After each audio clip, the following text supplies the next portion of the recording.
भारत लड़ाई करना चाहता है, वो एक जंगी जनून में मुब्तला है और उसके दिमाग में ये चल रहा है कि पाकिस्तान। और देखिए, जब भी कभी इस तरह के हालात पैदा किए जाते हैं तो बड़े बड़े दिफाई सौदे होते हैं। जंग का माहौल बनेगा तो जंगी साजो सामान आप लेंगे ना, वरना तो आप ले नहीं सकते। और दुनिया के अंदर जो सबसे बड़ा कारोबार है, तगड़ा कारोबार है, वो जंग का कारोबार है। आपको हथियार खरीदने में आसानी रहती है अगर आप जंग जैसा माहौल बना दें तो। यानी पाकिस्तान की मिलिट्री के बजट के बारे में आप पूछ नहीं सकते जब तक पाकिस्तान में दहशतगर्दी है या जब तक इंडिया का खतरा है। ये दो खतरे टल जाए तो फिर आप कहेंगे यार इतना पैसा यहां लगा रहे हैं, तालीम पे लगाओ, हेल्थ पे लगाओ, सड़कों पे लगाओ, इंफ्रास्ट्रक्चर पे लगाओ। तो जब तक जंग का खतरा रहेगा तब तक आपकी जेब से पैसा निकलता रहेगा। ये इंडिया में भी होता है, ये पाकिस्तान में भी होता है।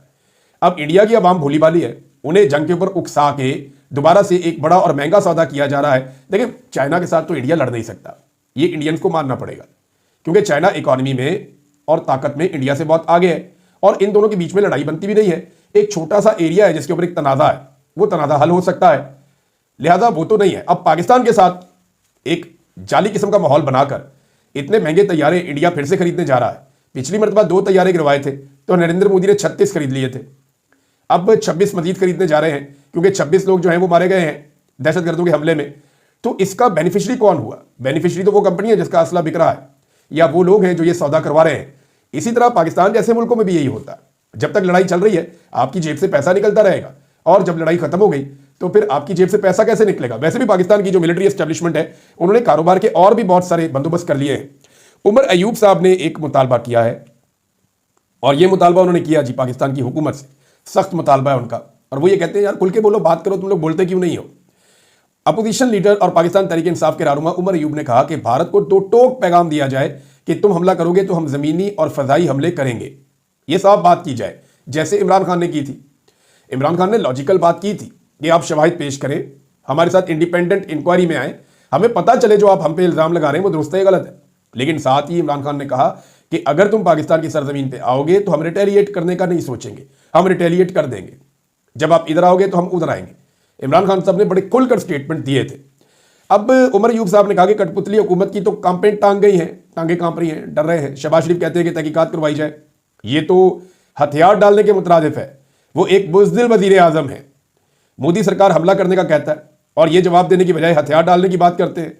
लेकिन जब वो ये तहकीकात की बात, भारत जब ये कहना इल्जाम लगाए तो आप कहें तहकीकात करवाओ, लेकिन भारत जब कहे हमला करना है तो फिर आपको जी आओ बिस्मिल्लाह करो, फिर हम आपको जवाब देंगे, टक्कर का जवाब देंगे। पहले भी दिया है, जितनी हमारी कैपेसिटी है उसके मुताबिक हमने माजी में भी जवाब दिया है, आइंदा भी देंगे।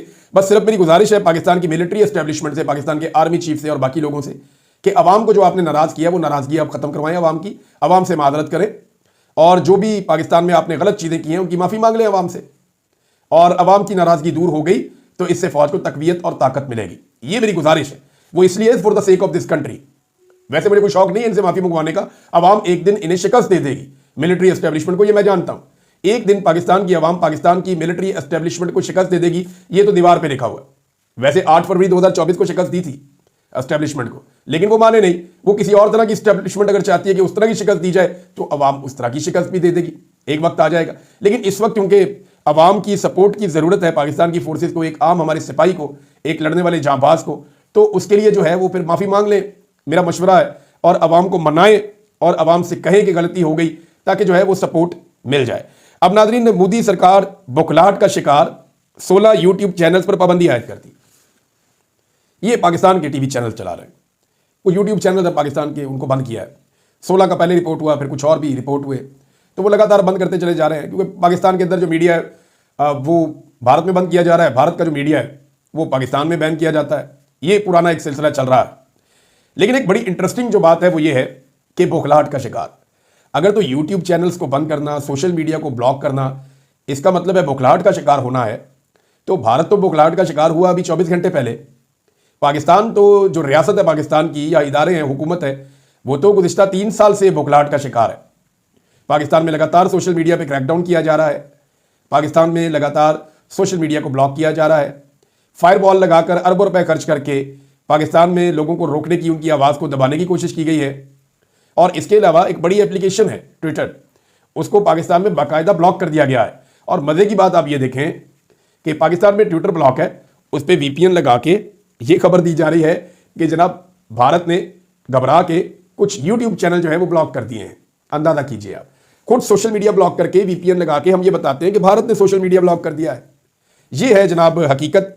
तो अपने खिलाफ बात कोई भी नहीं सुन सकता, कोई भी बर्दाश्त नहीं करता, चाहे वो भारत हो चाहे वो पाकिस्तान हो। भारत ने तो पाकिस्तान के चैनल बंद किए, पाकिस्तान ने पाकिस्तानियों के ही चैनल बंद कर दिए और उन्हीं के ऊपर फायरवॉल्स लगा दिए। मेरे यूट्यूब चैनल को देखने के लिए लोग पाकिस्तान में वीपीएन यूज करते हैं, उसके बगैर देख ही नहीं सकते। अब जितने लोग वीपीएन यूज करते हैं उतने ही देखेंगे ना, उनसे ज्यादा तो नहीं देख सकते। तो ये सिलसिला चल रहा है जनाब, और हमने रोला डाला हुआ है कि जनाब भारत ने बंद कर दिए, तो हमने खुद क्या किया? हमने खुद भी वही काम किया है।